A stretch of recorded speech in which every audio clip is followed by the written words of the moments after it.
Um, For me. That's I don't know if we have a location. There's a million locations I would love to do. Um, I don't know if we have an actual bucket list of, oh wow, we have to do this place or not. Um, just because it's such a new thing. Any place that's showing up as active is potentially just a wonderful location for us. So, just to go places, I'd love to do castles in Scotland, or Transylvania. If somebody wants to send us to Transylvania, I am totally down with doing Dracula's castle. Definitely. Oh, let's go to the Great Pyramid. Yeah, yeah. I mean, or Stonehenge, any of the world's greats would be fantastic to apply this technology. Is somebody getting a text? Who's getting a text? Or we could investigate that noise we're hearing. I plugged in my battery's low. I plugged in my phone. Oh, well, do. And I said the Myrtle Plantation because I'm like kind of fascinated with Deep South plantation homes. So I've been to Louisiana one time already, so it's kind of, I've always wanted to do that place. I'm going to tell you, Scott, before you go, make sure you do your research, because there's a lot of falsehoods in some of those plantations. So make sure you do your research. So just from experience. Duly noted. So, and then as you guys all saw, I put my hand up for the whatever. But no, Denise, I think your idea about using a psychic, somebody who is really gifted, is a really good idea, because my take on that is that the psychic ability, I think, is pretty much randomly distributed through the general population. I think everybody has had psychic experiences here and there, but some people just seem to be more gifted than others, in the same way that all talents seem to be distributed that way. For example, musical ability. Some people never get beyond what their music teachers teach them in their lessons, but other people just seem to be born virtuosos, and they stand out. And it's the same way with being psychic. If we could find somebody like that and work with them, then, like what Dan was talking about, evidence stacking becomes really, effective at that point, because we can get what the psychic is telling us, and that's a subjective thing, but then we can stack it on top of objective readings from the RNG or other equipment that we're using. Like I said, I think that it would be fun to find out, a psychic person, a medium person, find out if any of these things can correlate to the random number generator along with the paranormal experiences. If you can find something that says, yes, this truly, all this stuff is truly lining up, I think that it's going to give credibility to what other people can't see. Like when I say, absolutely. Like when I said, when we were at the lodge and I told you guys about the guy that I saw at the bar that came to me, Larry, I didn't know who he was. And David was filming when I was talking in this room, and I saw your mouth, Dan, almost hit the floor. And Scott looked at you, and it was like, how in the heck did she know about this? And that you guys call him Larry. I had no clue. Right. And then Ron walked down and looked at the monument, and there was a guy named Larry on there that had died in the tornado, drowned in the basement. Yeah, that was actually the owner of the bar that collapsed in Utica in the tornado. And do you by chance, Denise, do you remember what he looked like? How what's that been now? 3 years? Yeah, something like that. The baby's 15 months old, so yeah, it's 2 years this week. It's 2 years this week. Wow, it is, yeah. So that's when we had our summit down there at the Grand Bear Lodge. Yeah, 2 years this week. So I don't know. I'll have to think about it and see if I do. Okay, let me know, because I actually knew him really well. So, you know what? I wrote down some notes, and I'll dig those out, because I wrote down everything I could remember about it at the time. Because I'm a note taker too. I write down stuff so I don't forget it. I didn't I didn't really put the 2 and 2 together till long after the fact of when you were here. But yeah, I really knew him really well, and I'd be curious as to what the detail part of it was. Well, hopefully I can find that notebook that I had at that time. Well, maybe he'll come back and see you at your house. Well, the thing is spirits do that. I have lots of stories of spirits visiting me because they'll visit me before I go someplace. Yeah, and he's a really nice guy, so you should let him. Well, what's funny is that since we haven't been really doing anything, I haven't been having very many visits this year. Yeah. Or since, I mean, the last visits I had was from some spirits from Ashmore visited me before we went there, and that's really been about it. So it's been quiet for me, except for family. You know, family spirits visit all the time, and just so you guys know, I really don't talk about what I see a lot because it's just too much for some of my family to handle. They want to make our house haunted, and it's not, you know. So we're just a thoroughfare, you know. So if anybody out there has any more questions, we're going to be coming up on our last break in a little bit. I want to make sure we get all those questions out there. So, Brandie, you said one of your bucket list locations was what's the pyramids? Yeah, sure. I thought I heard you say that. Yeah. And Scott, where was yours? Well, I did, just because I'm fascinated with plantation homes. I've always wanted to do the Myrtle Plantation in Louisiana. Was there any other places that you wanted to check out? You know what? I mean, everybody talks about Waverly. I'm like, if I don't get to Waverly, I'm not gonna be upset. I really want to go back to the Beatty Mansion. I want to get back to Garnett, and I'm just trying to think of the celebrity haunts that you see on all these TV shows, and I can't think of too many right now.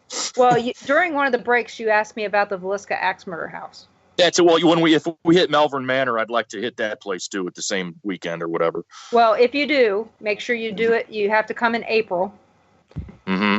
Between April and October, because they close it down after Halloween, and they open it up the first weekend in April.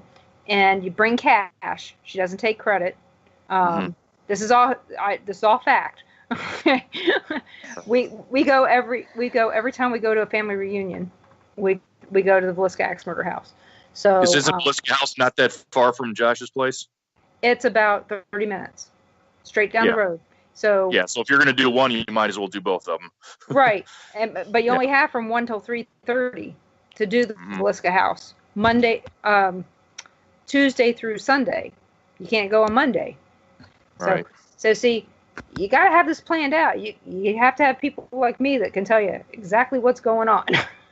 But as Scott, you mentioned going back to the Garnett House. That's something I want to do very much as well, and that's sort of a good segue into maybe talking about the results we got, because I've already talked about the final results we got from the Beatty Mansion, but I alluded to the fact that we got similar results at the Garnett House.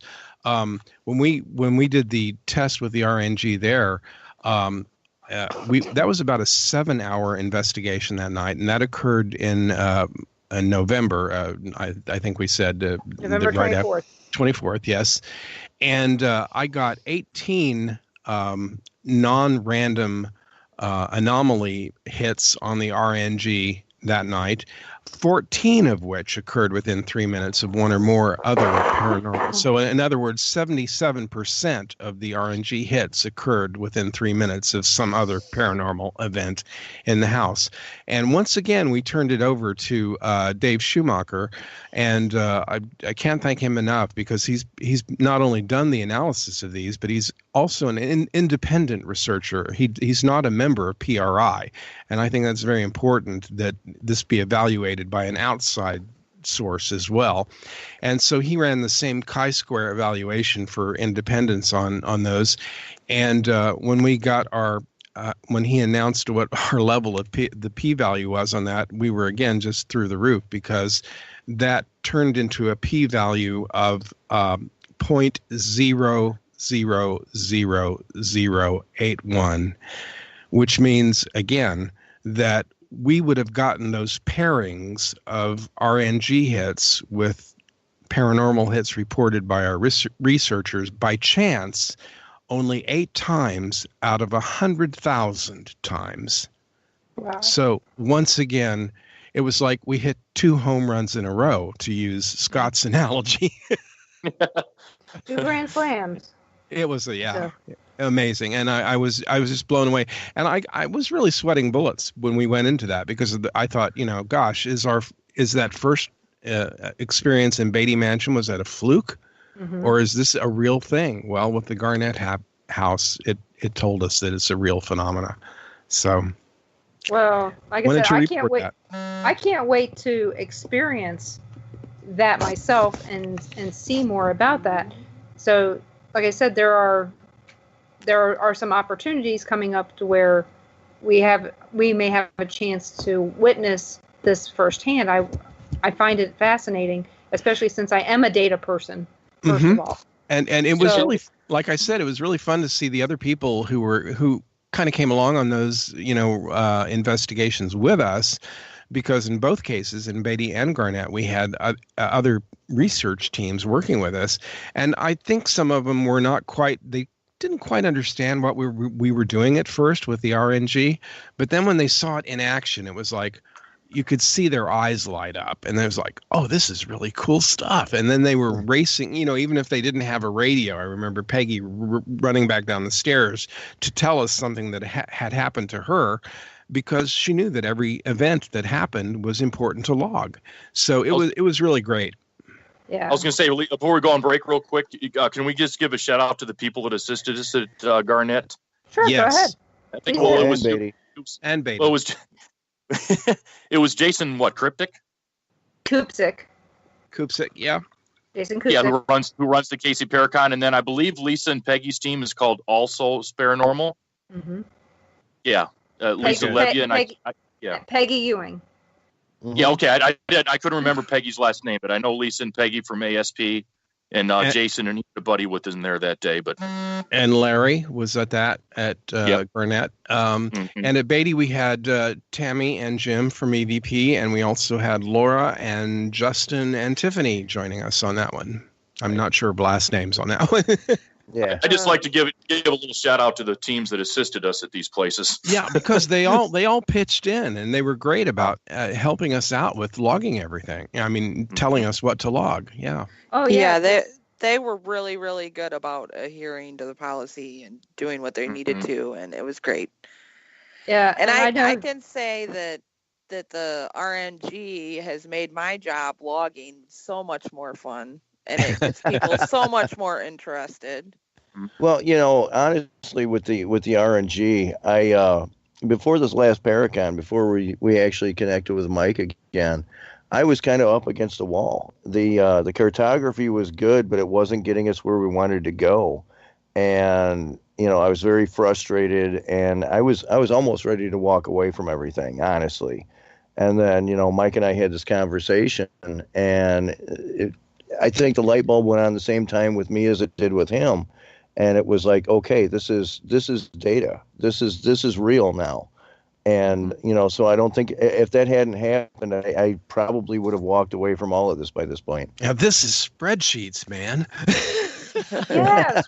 Hey, spreadsheets are fun. I don't know about you guys, but I love spreadsheets. I can find out so much information from a couple spreadsheets. And all of ours, again, want to say that all of ours are available for anybody who wants to look through them. All of our analysis are available for anybody who wants to double check them. We believe in complete transparency of all our work, and Dan has been a major advocate of that from the beginning.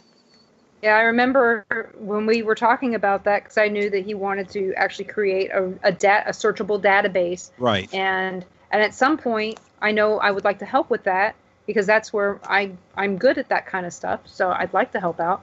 But we do have a question for you, Mike. A couple people have asked if you have a website or anything that has a detailed explanation of the RNG methods and what to look for when using one. I probably do need to write something up on that since we're doing that now. But I don't have a website devoted to this. But the easiest way to do, if they're interested, is just to have them contact me on Facebook.